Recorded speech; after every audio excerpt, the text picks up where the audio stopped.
Capítulo primero, versículo primero.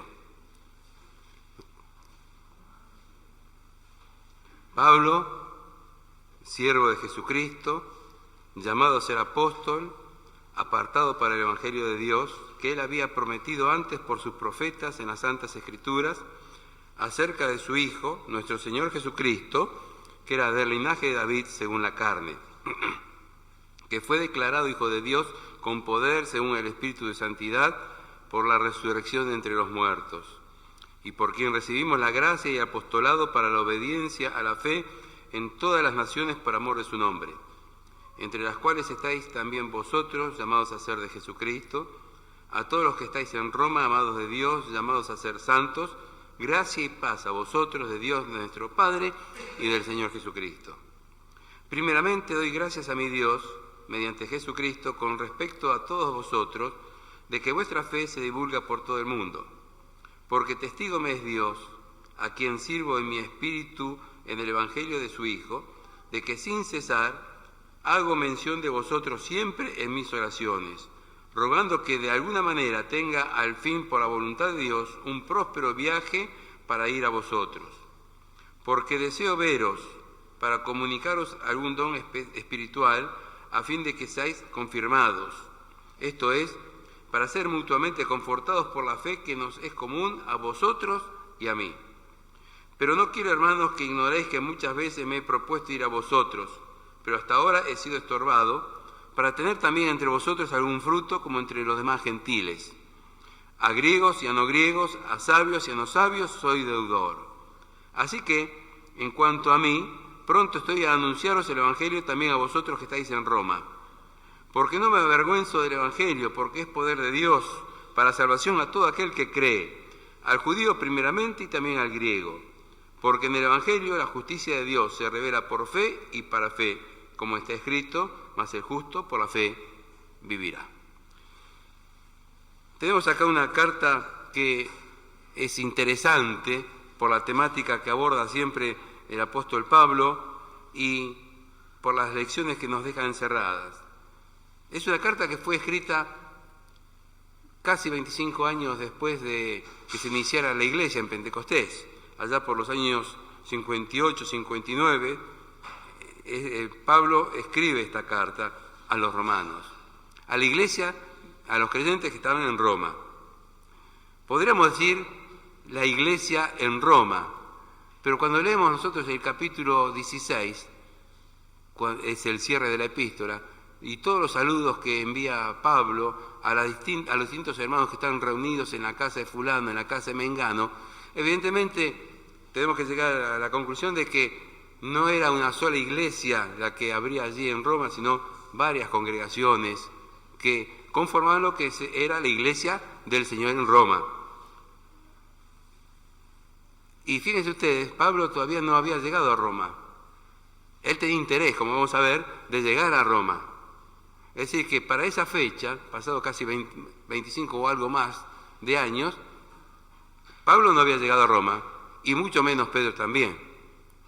Esto es interesante que nosotros lo sepamos y lo mantengamos siempre bien claro, para no caer en la trama del catolicismo o de grandes grupos protestantes que tratan de ver todavía que Pedro pudo haber estado allí en los comienzos de la iglesia en Roma.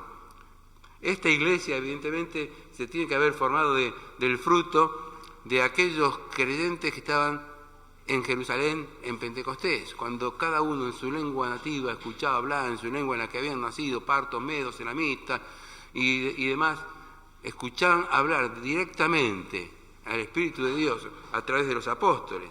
Y evidentemente muchos pueden haber ido hacia Roma.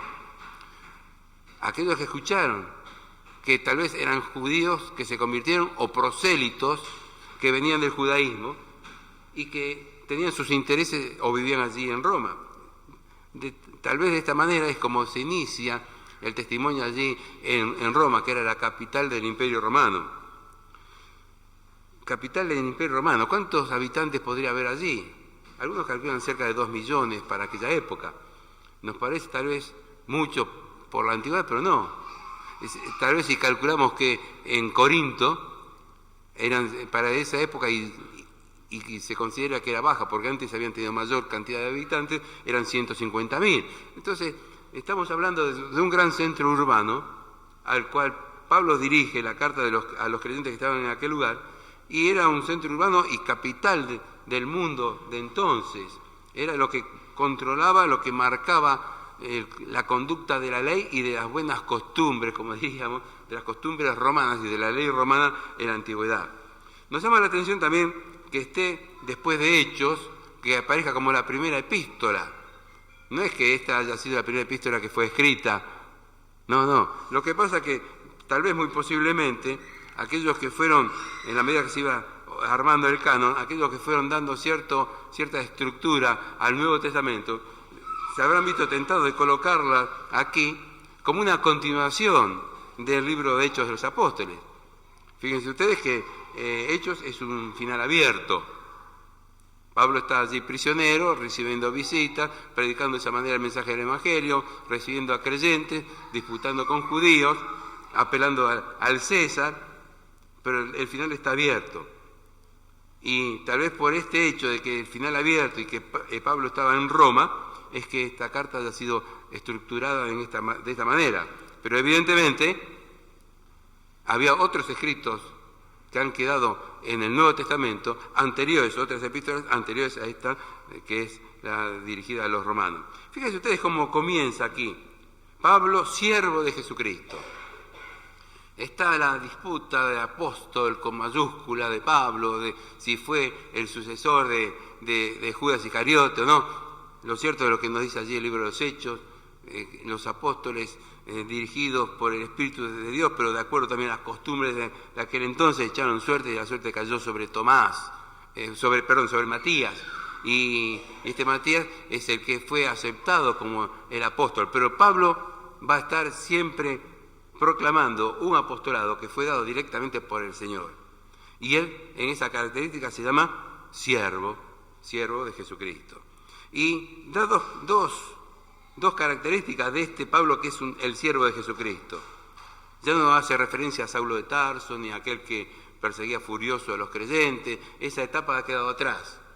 La desconfianza que inspiraba Saulo a los primeros creyentes también ha quedado atrás. Ahora es Pablo, el siervo de Jesucristo, aquel que inspira confianza, aquel que funda iglesias, aquel que imparte el mensaje del Evangelio, aquel que está guiando y está también fundando muchas iglesias a lo largo del Mediterráneo. Dice, siervo de Jesucristo, llamado a ser apóstol, apartado para el Evangelio de Dios. Dos palabras que convendría ver un poco el sentido. Como siempre decimos, hay palabras que a veces las leemos acá y le damos un sentido mágico, como si tuviera algo especial y profundo en un lenguaje religioso. Pero cuando vemos esta palabra llamado a ser apóstol, la tenemos también en el versículo 6, entre los cuales estáis también vosotros llamados a ser de Jesucristo, y en el versículo 7, cuando dice llamados a ser santos.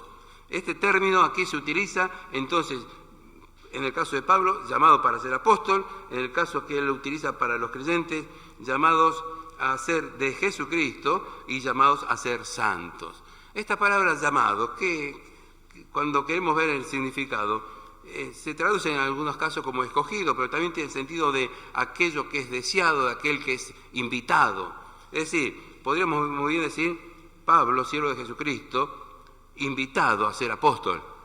Es el lugar que Dios le concede en el ministerio del Evangelio, ser un apóstol, un enviado de la palabra de Dios. Y también dice apartado. Este término apartado aquí tal vez tendríamos que definirlo o usarlo también no solamente de apartar, sino de delimitar o de definir algo. Es decir, Pablo, limitado, definido para el Evangelio de Dios. Está marcando el fin inmediato de la tarea de Pablo. Pablo fue llamado, escogido, invitado, distinguido por Dios como siervo de Jesucristo para ser un apóstol de Él, un mensajero, un enviado.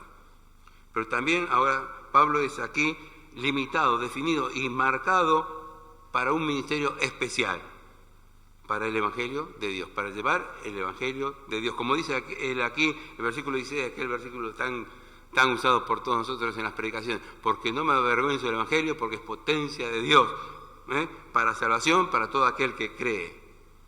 Y este era el objetivo fundamental por el que Pablo es definido, es apartado, es delimitado.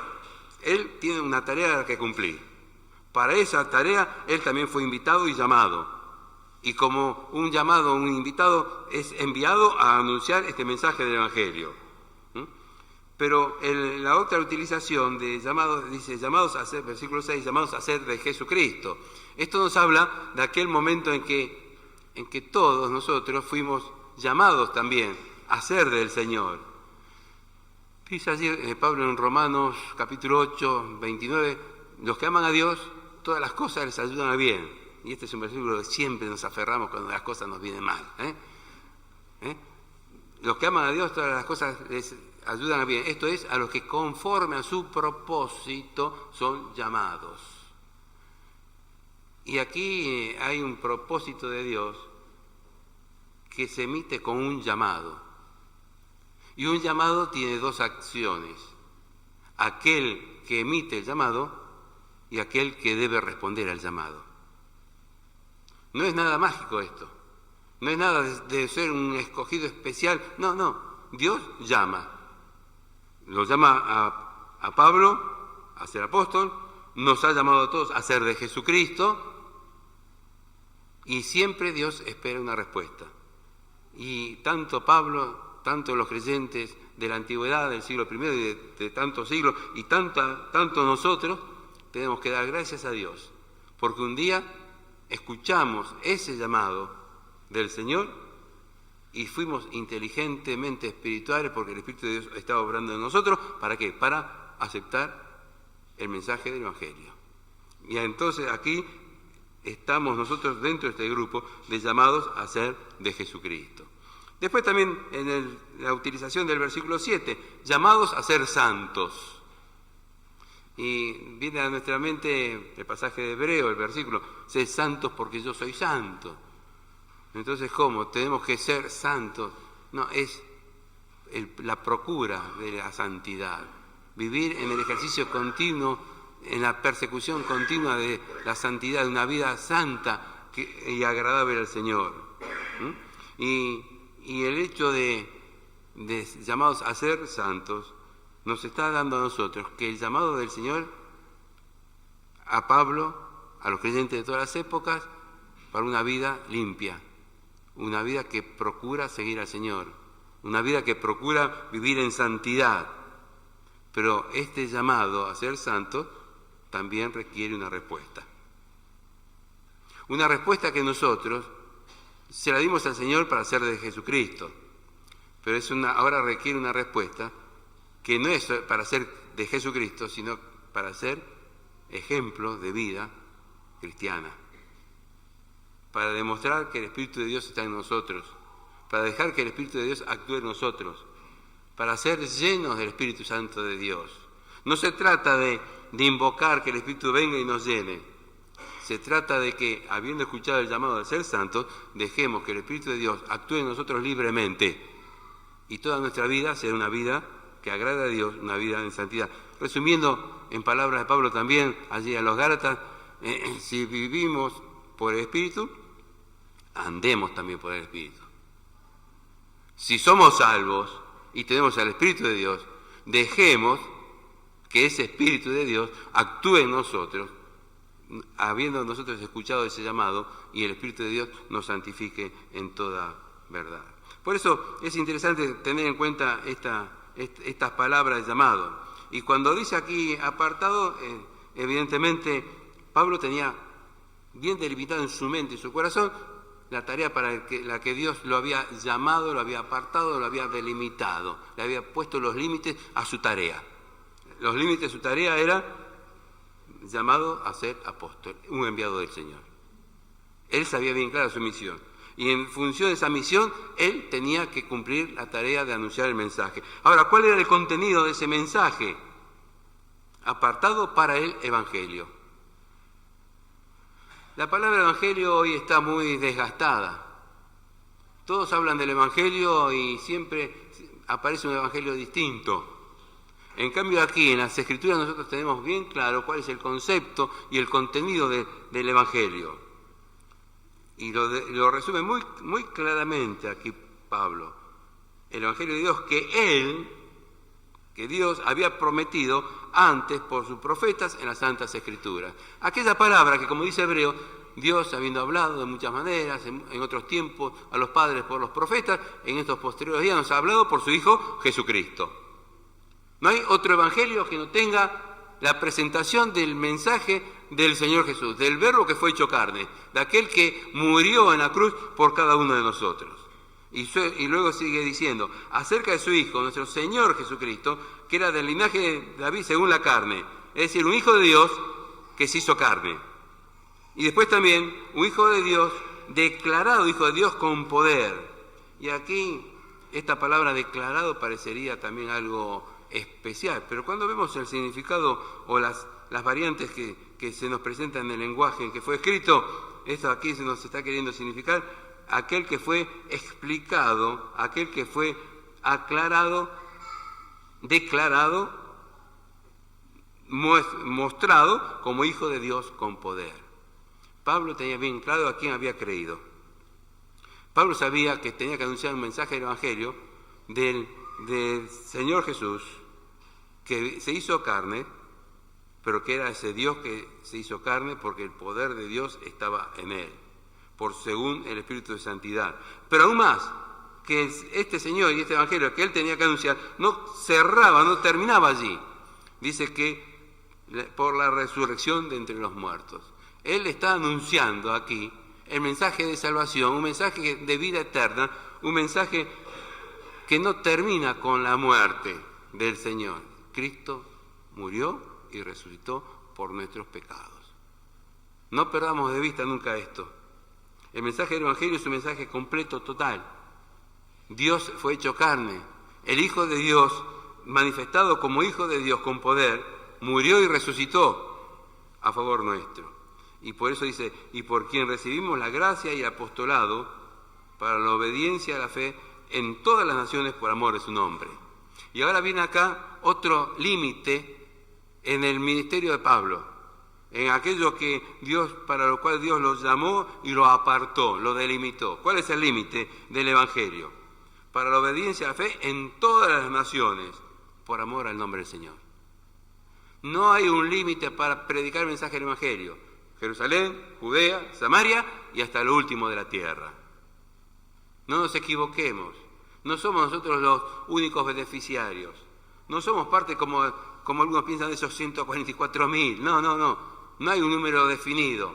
Hay millones de almas que deben escuchar el mensaje del Evangelio, que debe ir por todo el mundo, en todas las naciones. Y entonces, resumiendo, dice, entre las cuales estáis vosotros. Entre esas naciones estaba la nación de los romanos, el imperio romano, está, evidentemente, o si queremos decir también Italia misma y Roma. Pero en las cuales estáis también vosotros. Nadie se excluye acá. Toda nación, no importa su cultura, su lenguaje. La gran escena de Pentecostés nos demuestra que la universalidad del mensaje del Evangelio, uno solo que hablaba, acompañado por todo el conjunto de los fieles, y todo el mundo entendía. No se necesitaba una traducción especial, no se necesitaba una glosolaria, un don de lenguas que no era como se enseñaba allí. Allí el don de lengua era una lengua idiomática, es decir, cada uno escuchaba en su lengua nativa. Ya no se necesitaba un micrófono y un auricular para transmitir y traducir simultáneamente a todos aquellos que a lo mejor están reunidos y son de distintas lenguas. Todos los que estaban allí, por manifestación del poder de Dios y la manifestación del Espíritu Santo en Pentecostés, todos escuchaban perfectamente. Nadie hizo nada especial, fue Dios el que obró allí. Y entonces allí estaban todos aquellos que habrían de creer en la palabra de Dios. Por eso también dice aquí, entonces, una vez que son ya, que se predica este mensaje del Evangelio, que llega a todas las naciones, ahora me dirijo a aquellos creyentes que están en Roma. Dice Pablo, versículo 7, a todos los que estáis en Roma. Ya va con un fin tal vez especial. Roma era la capital del Imperio Romano y como capital tenía su importancia política, económica, pero también moral y religiosa. Había costumbres que eran aberrantes para una vida cristiana. Entonces Pablo tiene que empezar a enseñar grandes verdades. Y fíjense ustedes que a partir del versículo 18, que no hemos leído, ahí en unos 14 versículos, define la degradación del ser humano, cómo el pecado ha arruinado la creación de Dios y cómo el ser humano debe arrepentirse. Pero no solo muestra la degradación, una de las grandes enseñanzas continuamente reiterada en esta epístola, ¿cuál va a ser? El mostrar que aquel que ha sido degradado en su pecado, aquel que ha sido pervertido por el pecado, tiene oportunidad de ser salvo, si escucha, si oye el mensaje de salvación. Allí en el capítulo 10 está hablando, ¿y a quién, y quién predicará? ¿Y cómo se hará? Y dice allí, fíjense ustedes, en el versículo 17 del capítulo 1 dice, porque en el Evangelio la justicia de Dios se revela por fe y para fe, como está escrito, mas el justo por la fe vivirá. Ya no se trata ahora de una religiosidad que debe ser, digamos, aceptada por tradición, por nacimiento o por cultura.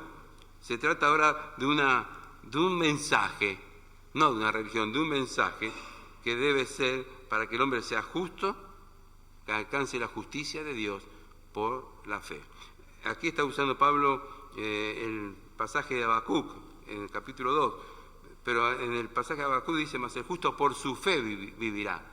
Y aquí en la Escritura Pablo lo utiliza, mas el justo por la fe, de una manera general, tal como está usado también en Hebreos, también usando este concepto por la fe. Es decir, aquel don de Dios que alcanza a todo ser humano que escucha el mensaje de salvación. Fíjense ustedes en el versículo 10, en el capítulo 10, dice el versículo 17 también, así que la fe es por el oír, y el oír por la palabra de Dios. Es interesante prestar el sentido de estas palabras. La fe es por el oír, es decir, la fe procede, llega por el oído. Pero el oír de Dios viene por la palabra de Dios. Es decir, Pedro escribe a los creyentes ya avanzado el siglo diciendo que tenemos la palabra profética más segura, en donde hacemos bien de estar firmes y escucharla. Y aquí, en otras palabras, lo que Pablo está queriendo decir es sentando esta gran verdad. Nosotros tenemos la palabra de Dios para vivir en santidad. Nosotros, a través de la palabra de Dios, hemos llegado al conocimiento de la verdad. Dios obró en nosotros a través de su Espíritu por la palabra de Dios. Dios originó en nosotros la fe a través de la palabra de Dios. No es que pedimos que nos venga la fe. Recuerden ustedes los discípulos, Señor, aumentanos la fe. ¿Y qué le dice el Señor? Si tuvierais fe como un grano de mostaza. No le dice, bueno, yo les voy a dar un grano de mostaza para que tengan fe. Si tuvierais, tenemos que ejercitarnos nosotros en que nuestra fe se desarrolle, se multiplique a través de la palabra de Dios. Es la obra del Espíritu Santo en nosotros y a través de su palabra. Y esto nos debe llevar a dar la gran importancia, el principal lugar a lo que es el texto escrito de Dios. Sí, Dios ha hablado de muchas maneras en otros tiempos. Ahora nos ha hablado por su Hijo Jesucristo y nos ha dejado su palabra escrita. Y dice que hacemos bien en estar aferrados a la palabra que hemos recibido y que ya todo el consejo de Dios está escrito. No es que haya continuas revelaciones. Está de moda a veces decir, Dios me ha hablado, Dios me reveló. No, la palabra nos enseña que es el Espíritu de Dios que nos guía a toda verdad. Es el Espíritu de Dios el que nos ilumina, pero el Espíritu de Dios no nos inspira a dar nuevas revelaciones o a recibir nuevas revelaciones. A través de la palabra de Dios, la iluminación de su Espíritu nos va a alumbrar nuestro corazón y vamos a entender grandes verdades y vamos así poder lograr nosotros la madurez espiritual que tanto requiere la palabra. Pero fíjense ustedes en el versículo 8, la preocupación del apóstol. Dice, primeramente doy gracias a mi Dios, mediante Jesucristo, con respecto a todos vosotros, que de vuestra fe se divulga por todo el imperio, por todo el mundo, porque testigo me es Dios, a quien sirvo en mi espíritu, que el Evangelio de su Hijo, de que sin cesar hago mención de vosotros siempre en mis oraciones. Dos cosas acá. Una que me recuerda un poquito el concepto de Tesalónica. A los tesalonicenses les escribe y dice, vuestra fe se ha conocido en todas las regiones. Y aquí también está escribiendo a los romanos, que vuestra fe se divulga por todo el mundo. No está hablando de que nuestra condición económica o intelectual o capacidades se divulgan por todo el mundo. Está hablando de que nuestra fe, aquello que fue originado por la palabra de Dios en nuestras vidas, no la estaban guardando, sino que la divulgaban, la aplicaban con una vida práctica de comunión con el Señor. Y entonces esto era un testimonio que corría por toda región, por todo el mundo. Qué importante que es. Debemos predicar, debemos abrir las puertas de nuestros templos para anunciar el mensaje del Evangelio. Y aunque a veces, digamos, no vienen inconversos, podríamos enseñar en vez de predicar. No dejemos de predicar, pensemos que el Señor siempre va a estar obrando, pero sepamos que el Señor va a obrar más que todo a través de la obra personal y del testimonio personal de cada uno de nosotros.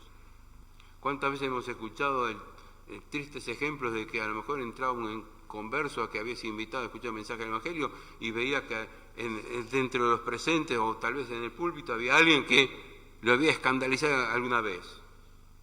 Qué triste, qué triste.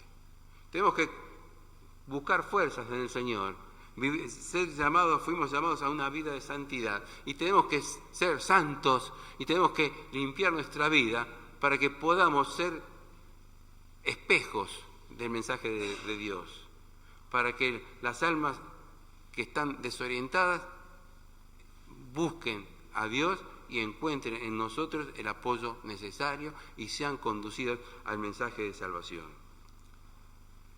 Y acá dice luego, se divulga. Esto nos muestra también el alcance del Evangelio. Se divulga. ¿A quién? ¿A quién? Por todo el mundo. No pongamos límites. No elijamos a quién le vamos a predicar. A quien tenemos simpatía y nos da lástima que se pierda y al otro a lo mejor lo dejamos pasar de largo. Tenemos que aprovechar toda oportunidad para anunciar el Evangelio, para divulgar esa palabra de Dios. Pero luego vienen algunas expresiones de Pablo que podrían ser buenas para nosotros. Dice, versículo 10. Primero en el 9 decía que sin cesar hacía mención de todos los miembros de los creyentes en Roma en sus oraciones. No los conocía, pero como dice más adelante, quería estar con ellos. Versículo 11, porque deseo veros para comunicaros algún don. Él tenía esa preocupación. Allí en el capítulo 19 de Hechos, versículo 21, está hablando de que él ya quería ir a Roma, pero el Señor los lleva de las regiones de Acaya a Jerusalén. Y la forma que encontró de ir a Roma, ¿cuál fue? Prisionero. Él tal vez pensaba ir de alguna manera especial, bien recibido por todos, era el apóstol Pablo. Pero en realidad llegó a Roma porque apeló al César. Dios los llevó de acuerdo a sus propósitos, no de acuerdo a lo que podría haber pensado Pablo. Pero lo importante es que él tenía el deseo y rogaba a Dios, tenía presente en las oraciones a los de Roma, pero también quería y pensaba y sabía que él podía dar algo que les iba a ser de bendición. Porque dice versículo 10, rogando de que de alguna manera tenga al fin, por la voluntad de Dios, un próspero viaje para ir a vosotros, para comunicaros algún don especial, a fin de que seáis confirmados. No era simplemente hacer un viaje para conocer la capital del imperio o a los hermanos en Roma. No era un viaje de turismo, era un viaje con un interés especial. Pablo sentía toda la obra de Dios, aunque no la conocía en toda su plenitud. Y ahora quería estar en Roma para compartir con los creyentes allí. Sin duda alguna, él tenía de parte del Señor grandes verdades que comunicar a los creyentes en Roma. Por eso decía, deseo veros, a fin de que seáis confirmados. Debemos buscar de que en nosotros toda verdad que hemos recibido sea confirmada. Y la mejor manera de confirmar las verdades es a través de la palabra de Dios en la congregación local. No pensemos que vamos a confirmar nuestra vida espiritual quedándonos en casa.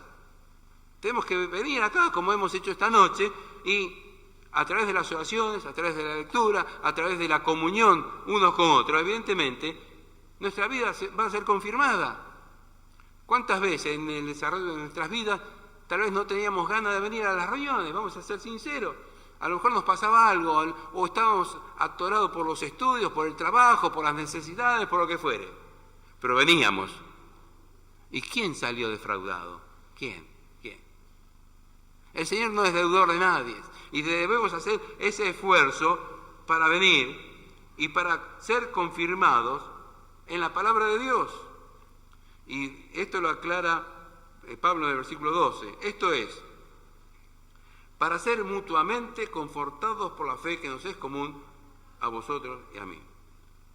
Por la fe que nos es común.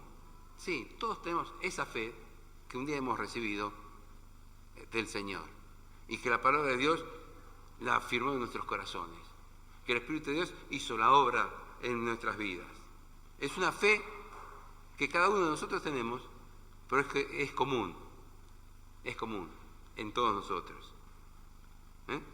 Pero dice, para ser mutuamente confortados. No dice Pablo, y esa fe que ustedes tienen, yo la quiero confortar, la quiero confirmar, la quiero establecer para que ustedes no retrocedan. Que sería un buen intento, sería una buena propuesta de trabajo misionero de Pablo. Pero él está hablando para ser mutuamente confortados. El otro día estaba viendo en el celular una versión de la Reina Valera 60 y en la palabra confortado decía refrigerados. No, habría que ver si está exacto así, pero no es mala la idea tampoco. ¿Cuántas veces necesitamos ser confortados, necesitamos ser reanimados, necesitamos ser refrescados espiritualmente?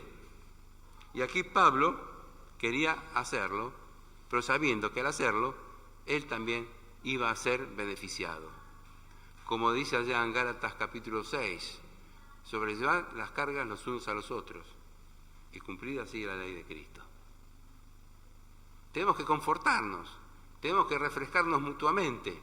Basta de venir con las penurias, de que siempre somos los pobres que nos pasan todas las cosas malas. Aunque sea cierto y estemos pasando cosas que nos son duras, vengamos con alegría a la casa del Señor.